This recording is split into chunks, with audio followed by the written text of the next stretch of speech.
You know, sometimes in our political discourse, it's like we are in a heavyweight fight. Each side is throwing their best jab, cross, and uppercut, and the occasional haymaker. Why? Because they don't just want to knock out their political opponent, they want to utterly destroy them. That's where we are in our political discourse today.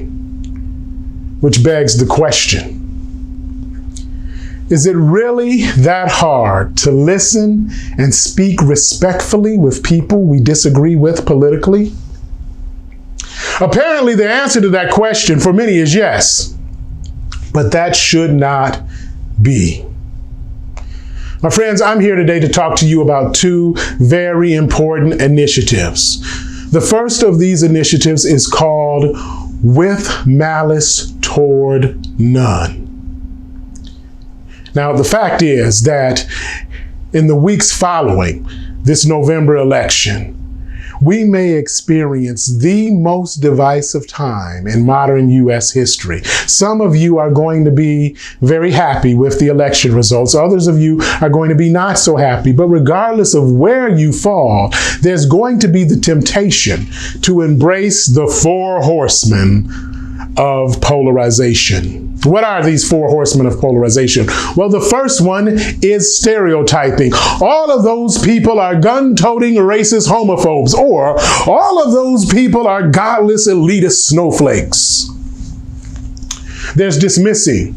We won, you lost, now sit down and shut up. There's ridicule. How could you be so stupid as to support that person? And finally, there's contempt. You people are hopeless. I don't even want to breathe the same air that you're breathing. Now, you see, political disagreement, it's natural. It's to be expected. We have our different beliefs and we're free to hold those beliefs with passion. That passion, however, can sometimes lead to anger. Now, we're not asking you to deny that anger. We're not asking you to pretend it doesn't exist. What we are asking is that you live by the golden rule of treating others the way you want to be treated. With Malice Towards None seeks to depolarize people and get them to see the humanity in others that think differently from them. Now, this is done in a three-step process. The first step is to introduce the initiative. Over the next few weeks, I will be posting short videos about With Malice to None to give you a better idea of the initiative. The second part will come after the election, once we know the election results. I will hold a series of Zoom meetings, a set with those who are happy and a set with those who are not happy with the results. After these meetings, you will be asked if you're willing to participate in a joint meeting with people from the other side. This meeting will be a coming together of both sides to respectfully engage with each other. More information about how to participate in this important initiative will be forthcoming. But the first thing that I'd like you to do, if you're so inclined, is to take the With Malice Towards None pledge. This pledge, the link to this pledge is located in this post. Now, this is what the pledge states. Regardless of how the election turns out, I will not hold hate, disdain, or ridicule for those who voted differently from me. Whether I'm pleased or upset about the outcome, I will seek to understand the concerns and aspirations of those who voted differently and will look for opportunity to work with people with whom I disagree. This is the essence of what Malice Towards None is all about. Regardless of how this election turns out, those of us who profess a belief in Jesus Christ, we're still a part of the body of Christ, and we have to live together as one body with malice towards none and hopefully charity towards all. Now let's talk about the second initiative, which is called Hold America Together. Now this comes about because the fact is, after this election, there is a possibility that things could get so bad that the very fabric of our communities could be torn apart. And it will take strong, like-minded people to try and hold our communities together.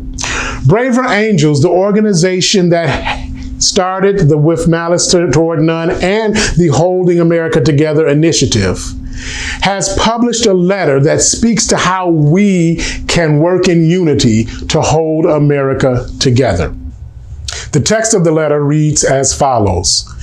At a moment of danger in this era of divisiveness, we, the American people, come together to speak for the Union. Some of us will vote for President Trump and others for Vice President Biden. But in this season of intense and legitimate partisanship, we, the undersigned, commit ourselves also to a higher partisanship for the maintenance of our union, for the importance of our shared civic life, and for those feelings of goodwill that Lincoln called the better angels of our nature. For ourselves and for all Americans, we appeal for the complete disavowal of election-related violence, cause for such violence, or excuse-making for anyone on either side who would commit or tolerate violence as a means of influencing an election. In a time of growing separation, we pledge ourselves to words and deeds intended to help us find each other as citizens. We start with this commitment. We will not demonize or question the decency of Americans who vote differently from us. When we oppose their political views, we will say so with vigor, but we won't castigate them as persons. If in the near future we face a constitutional crisis in which our institutions cannot produce consensus on who is the legitimate elected president, we resolve to work together across the chasm for solutions grounded in the Constitution and guided by our democratic and nonviolent traditions and our sense of shared decency. At stake in this contest is democracy's North Star, peaceful political transition. It is a time for opponents, but not for enemies. We, the undersigned, will work separately for what each of us believes is right, but we will also work together to protect the land we all love, to lift up American citizenship and the American promise in a time of peril, and to find in ourselves the understanding that our differences don't simply divide us, but also can strengthen and complete us. Now, I realize that some people take issue with this letter, and I want to answer some of those objections. This letter is not saying that you have to agree with or even accept a person's beliefs. The letter is saying that we're not going to engage in violence and that we will accept and respect the humanity of people, all of whom are God's creation. You can still have your strongly held beliefs, and you can still strongly disagree with what other people believe. Somehow, we've entered into a time where people truly believe that they should not engage with persons who have different beliefs than them. Now, let me ask you a question on that. What percentage of people have had their mind changed if you will not communicate with them? You will never change someone's mind if you're not willing to take time with them, willing to communicate, willing to engage. If you engage, if you communicate, sometimes minds can be changed. I encourage you to look up a man named Daryl Davis. This black man sat down and engaged with members of the Ku Klux Klan. Now, I can assure you that most of those conversations were not comfortable, and there were times when Daryl Davis did not get the respect that he deserved. But because Daryl Davis was willing to sit down with the KKK, with Klansmen, 200, let me say that again, 200 members of the Klan are now ex-members of the Klan. They have turned in their hoods to him as a thank you for leading them out of the Klan. Because Daryl Davis was willing to enter into dialogue with these individuals, he was able to bring about change for everybody and change in their lives. I ask that if you find this letter to be acceptable, that you sign it and let people know that you want to be a part of helping to hold America together.